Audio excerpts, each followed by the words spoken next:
আজকে চৈত্র মাসের সংক্রান্তি। প্রতি ঘরেই এই এঁচোড়টা রান্না করবে, যারা যেভাবে রান্না করে। তা আমি যেভাবে রান্না করি সেভাবেই তোমাদের সাথে শেয়ার করলাম। তোমরা পুরো ভিডিওটা দেখবে, না হয় মিস হয়ে যাবে। তোমাদের কাছে আমার একটা অনুরোধ বন্ধু, তোমরা আমার ভিডিওটা দেখে লাইক, কমেন্ট, সাবস্ক্রাইব করে দিও।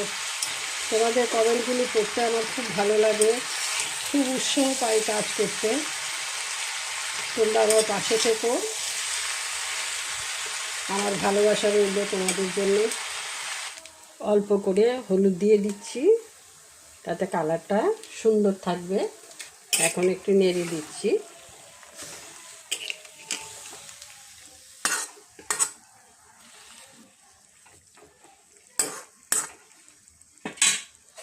কিছুটা সময়ের জন্য ঢেকে দিচ্ছি। এখানে কিছুটা মটর ডাল নিয়েছি, এটা আমি পেস্ট করে নিয়েছি। এখানে দিয়ে দিচ্ছি হলুদ গুঁড়ো, দিয়ে দিচ্ছি সামান্য পরিমাণ নুন, দিয়ে আমি এটাকে ভালো করে ফেটিয়ে নেব।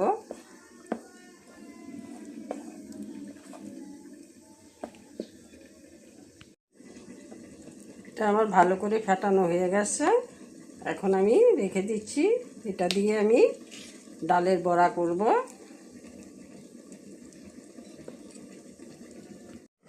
এঁচোড়টা আমার ভাপানো হয়ে গেছে, এখন নামিয়ে নেব।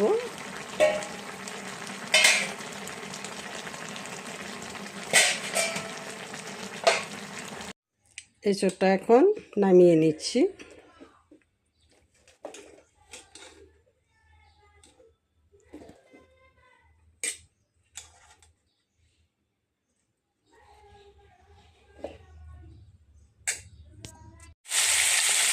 আলুগুলি ভাজা করার জন্য এখানে কিছুটা নুন দিয়ে দিচ্ছি, হলুদ গুঁড়ো, দিয়ে আলুগুলি একটু ভালো করে লাল লাল করে ভেজে নেব।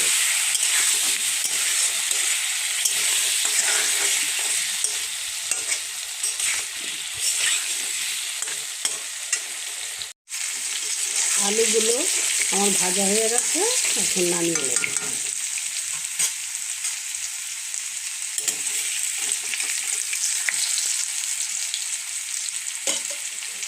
আলু ভাজা করে কড়াতে যে তেলটা আছে সেই তেলটার মধ্যে আমি ডালের বড়াগুলি ভেজে নেব।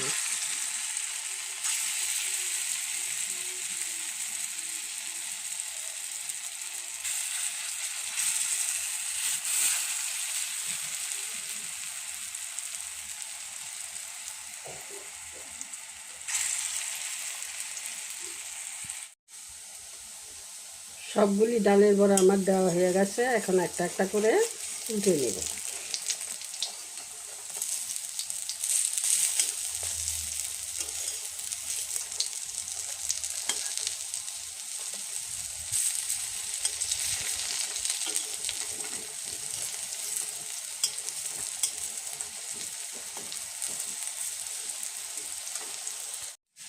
বড়াগুলি আমার হয়ে গেছে, লাল লাল করে ভেজে নিয়েছি, এখন নামিয়ে নেব।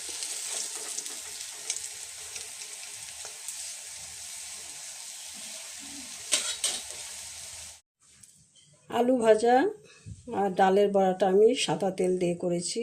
এখন আমি দিয়ে দিচ্ছি সর্ষের তেল।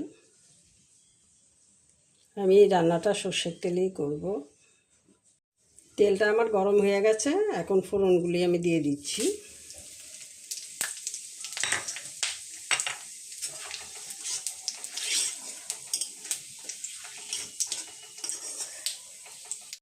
ফোড়নের সাথে আমি দিয়ে দিচ্ছি এখানে নারকেল, আমি ডুমো ডুমো করে কেটে রেখেছিলাম, সেটা দিয়ে দিচ্ছি।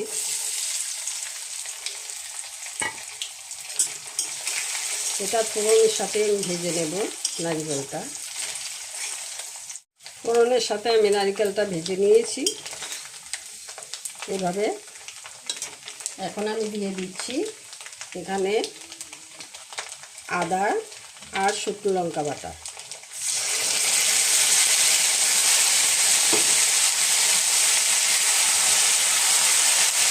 মির্চি জারটা ধুয়ে আমি এটার মধ্যে একটু জল দিয়ে দিচ্ছি।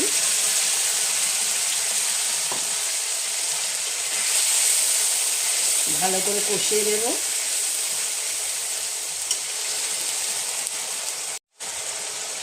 আদার কাঁচা গন্ধটা চলে গেছে, আমার কষানো হয়ে গেছে, উপরে তেল বেরিয়ে গেছে।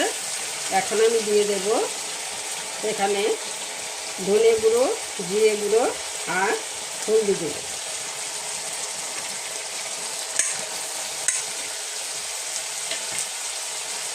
দিয়ে খুব ভালো করে কষিয়ে নেব।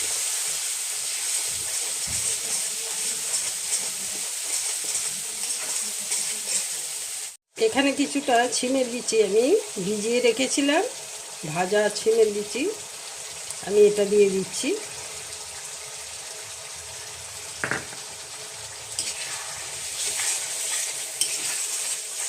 উনানের আঁচটা মিডিয়ামে রেখেছি, রেখে আমি এটা কষিয়ে নিচ্ছি। দিয়ে দিচ্ছি অল্প করে চিনি, তাতে সবজির ব্যালেন্সটা খুব ভালো আসবে।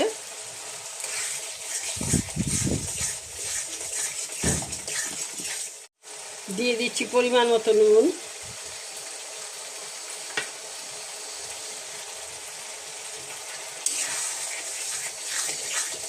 ভালো করে মিশিয়ে নেব।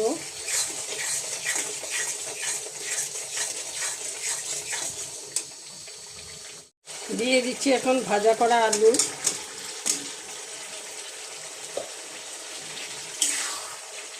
ভেজে রেখেছিলাম আলুগুলি, সেগুলিও দিয়ে দিলাম।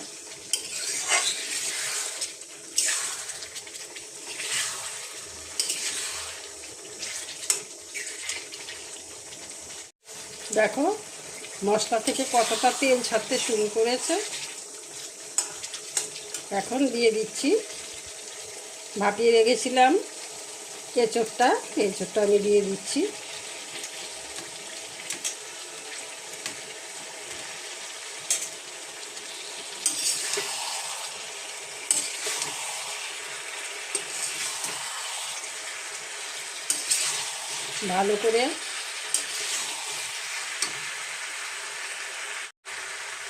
ভালো করে মিশিয়ে নেব।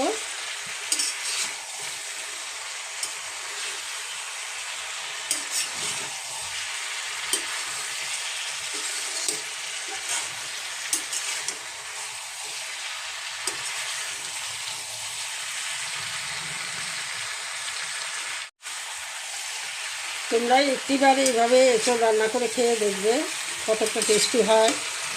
আশা করবো তোমাদের কাছে এঁচোড়টা ভালোই লাগবে। তোমাদের কাছে একটা অনুরোধ, তোমরা ভিডিওটা দেখার সময় কেটে কেটে দেখো না, সম্পূর্ণ ভিডিওটা দেখার চেষ্টা করবে, আমার তোমাদের কাছে অনুরোধ রইল।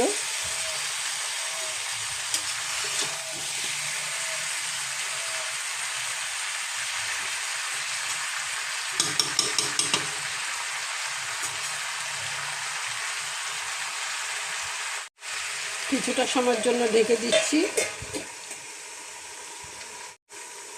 মিনিট খানেকের মতো ঢেকে দিয়েছিলাম, 1 মিনিট হবে। এখন দিয়ে দিচ্ছি, আবার একটু নেড়ে চেড়ে দিচ্ছি।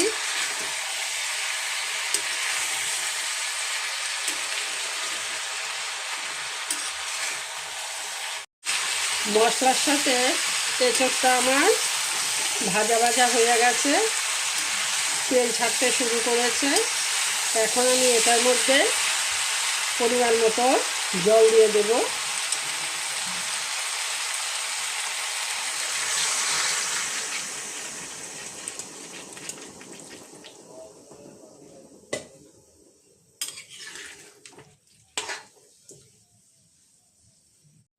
দেখো কতটা সুন্দর হয়েছে, দেখতে যেমন সুন্দর, খেতে দারুণ হবে। তোমরা একটিবার এইভাবে রান্না করে খেয়ে দেখবে এঁচোড়। এখন 2 মিনিটের জন্য ঢেকে দিচ্ছি। 2 মিনিট পর ফিরে এসে ঢাকনাটা তুলে নিলাম। 2 মিনিট ঢেকে দেওয়ার পর এঁচোড়টাও সেদ্ধ হয়ে গেছে, আলুটাও সেদ্ধ হয়ে গেছে। এখন আর একটু শুকিয়ে নেব।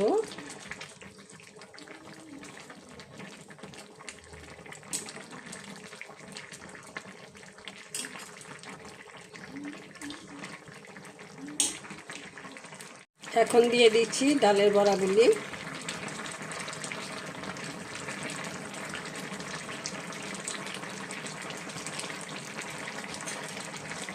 দিয়ে একটু ভালো করে নেড়ে দিচ্ছি।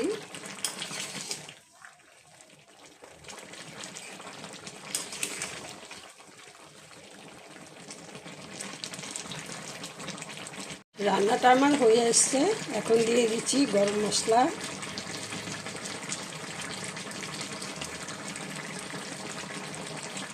দিয়ে দিচ্ছি পরিমাণ মতো ঘি,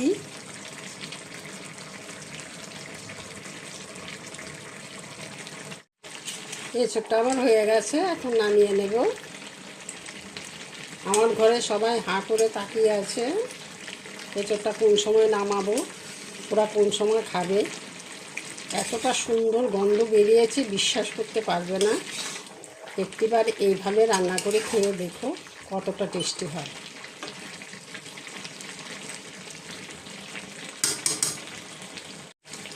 এখন নামিয়ে নিচ্ছি।